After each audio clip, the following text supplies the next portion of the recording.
OK, let's move on to other news now, because the UN Security Council, which was supposed to be focusing on relief efforts for war-ravaged Ghouta in Syria, has descended instead into threats. The US envoy warned that Washington is ready to strike the Syrian government.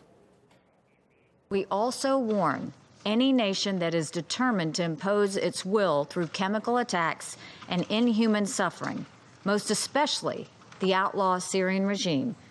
The United States remains prepared to act if we must. It is not the path we prefer, but it is a path we have demonstrated we will take, and we are prepared to take it again. Our correspondent Kelly Morpin joins me live from New York. He was covering events there. Kelly, but unless I misunderstood, that sounded like a clear threat from the US ambassador. Indeed. In her remarks, U.S. Ambassador Nikki Haley essentially used the language often used to justify U.S. military interventions, saying that the USA essentially reserves the right to attack the Syrian government. Now, the meeting was convened to discuss the situation in Eastern Ghouta. This is a rebel-held enclave where there is fighting taking place between terrorists and extremists that are trying to overthrow the Syrian government and the Syrian government itself. Now, when Nikki Haley got up to speak, rather than simply touching on the situation and the plight of civilians and efforts to make sure that civilians are not hurt, she actually chose to make a barrage of allegations against Russia, Iran, and Syria. And in her remarks, she went as far as saying that the three countries were actually responsible for some chlorine attacks. Now, then we heard a response from the Russian ambassador who said this is simply a disinformation campaign. This is what we heard from Nikki Haley and the response from the Russian representative. And in the past 16 days, there have been 3 separate allegations of chlorine gas attacks. This is no ceasefire. This is the Assad regime, Iran, and Russia continuing to wage war against their political opponents. We understand that the goal of this disinformation campaign is to manipulate public opinion and convince people the Syrian government is using chemical weapons. But we have reasonable concerns that there are preparations to stage fake chemical attacks in order to later accuse the Assad government. And according to our data, on the 5th of March, the al-Nusra terrorists used chlorine in Eastern Ghouta, injuring 30 people.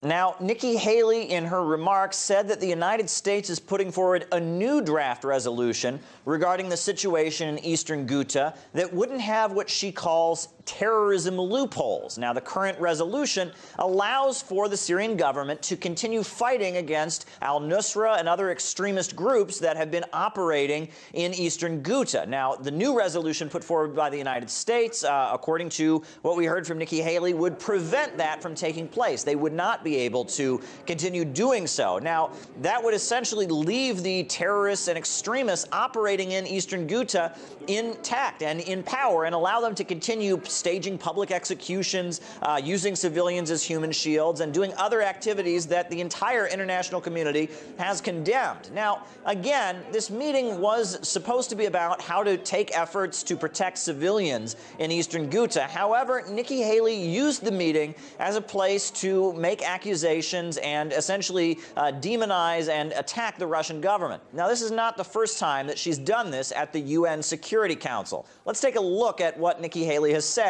in the past.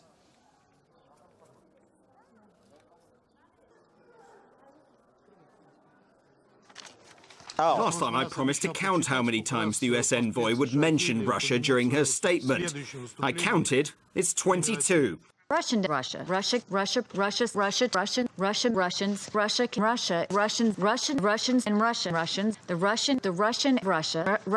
and the Russians. Russia is done for political purposes only and not out of care for civilians.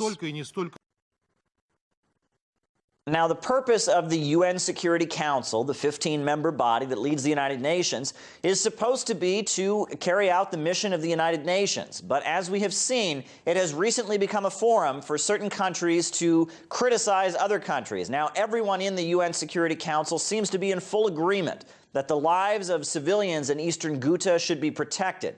However, there are some pretty strong disagreements about how that should be carried out and how and who is responsible for the situation there. And we've heard some rather extreme rhetoric in the 15-member body that leads the United Nations. Many thanks, Kelly Morbin, our correspondent, bringing us right up to date live from New York. OK, well, joining me now is Amar Wakaf. Here we go. We've got him up on our big screen for this interview. Middle East expert and director of the Gnosis think tank. Good to speak to you, Amar. What do you make of the US envoy's speech at the UN Security Council? It was, I think, unexpected. Nobody thought that she was going to be delivering threats, perhaps. Well, we think that this is because the United States is trying to change the nature of its engagement in Syria towards becoming more offensive. I think everybody, and we've heard a lot of calls in the West, most recently the British foreign minister saying that there is no hope that we can give to the people of East Ghouta, that the West is going to come and do some military engagement in order to, change the position to a more favorable one for them. So in a sense, they're telling the people of Eastern Ghouta, we're not going to come and save you. So we think this sort of threat is will, be, I wouldn't say limited, but actually connected to other areas in Syria that are expected to face the same military operation, perhaps northern Homs and southern Hama, that sort of enclave, Idlib, or even northeastern Syria. So the United States, what they're saying is that we are willing to use force if the Syrian military go beyond whatever line we've drawn, and we're not going to tell it to anyone, but definitely not for Ghouta. It's quite incredible, and some people would interpret that as the US is siding with the terrorists against the Syrian government, which is quite a remarkable situation to consider. Is it a serious threat?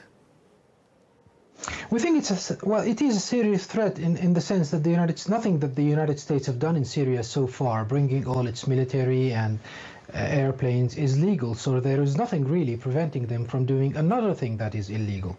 What the United States should be concerned about, perhaps, is the civilians. There are about 300 or 400,000 people in Eastern Ghouta that need to get rid of these militants. They need to go back to their normal lives. There are about 6 or 7 million people in Damascus that need to go back to their normal lives, and everybody is expecting this operation to end up just like what happened in eastern Aleppo, with the militants going elsewhere and people, 90% of the population over there, which is what happened in eastern Aleppo, going back to normal life, kids to school, and people to hospitals and work and everything. So the United States need to be more concerned with the lives of these people. I don't think anyone can realistically say that everybody in Eastern Ghouta is an anti-Syrian government. Surely someone must say, well, at least there is some proportion of people of Eastern Ghouta who want rid of those militants, especially the Islamic ones, especially the extreme ones like Jabhat al-Nusra and what have you. But the United States isn't at all interested in that. They're interested in forcing the Syrian government's hand in order to effect a political change that the United States would like, using whatever means they have. And we think that the situation in northeastern Syria in specific, whereby local Kurdish groups are becoming more and more empowered by the United States in order to have a quasi-state of some sort in northeastern Syria, and the United States might dig their heels over there. I don't think anybody doubts that there have been deaths in Eastern Ghouta, and they've included civilian deaths. The US is proposing to ban all anti-terrorist operations. My question to you would be, public will be saying this is great, we'll stop innocent deaths, but it leaves the civilians in the hands of the terrorists who Russia says are carrying out their own atrocities upon the people there. Will the people of Eastern Ghouta be any better off left in the hands of terrorists who are no longer under assault? Well, the figures we have from the similar operation we had about 18 months ago in eastern Aleppo was that there was about, according to UN figures, there was about 300,000 people, besieged in eastern Aleppo. And when the buses ferried the militants and their families out of eastern Aleppo, there were about 30,000 people who chose to leave eastern Aleppo. That tells you that there are 9 out of 10 people in eastern Aleppo chose to stay.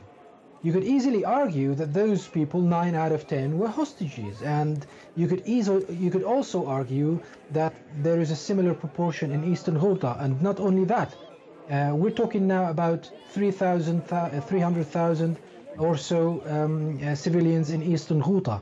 Douma alone, as a city in Eastern Ghouta, or the main city in Eastern Ghouta, had 1 million inhabitants before the crisis.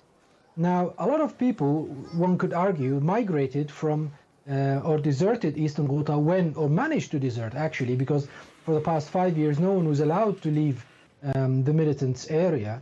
But those who managed to get out of Eastern Ghouta would also like to go back to their houses. So, you know, not only 9 out of 10 in Eastern Ghouta would be happy to see the back of the militants, but perhaps as much as 1.5 million people outside would like to see them off so that they can go back and check their houses and see whether everything is fine or whether there is anything left at all. I appreciate your time. My guest, Ammar Wakaf, Middle East expert, director of the Gnosis think tank. Thank you.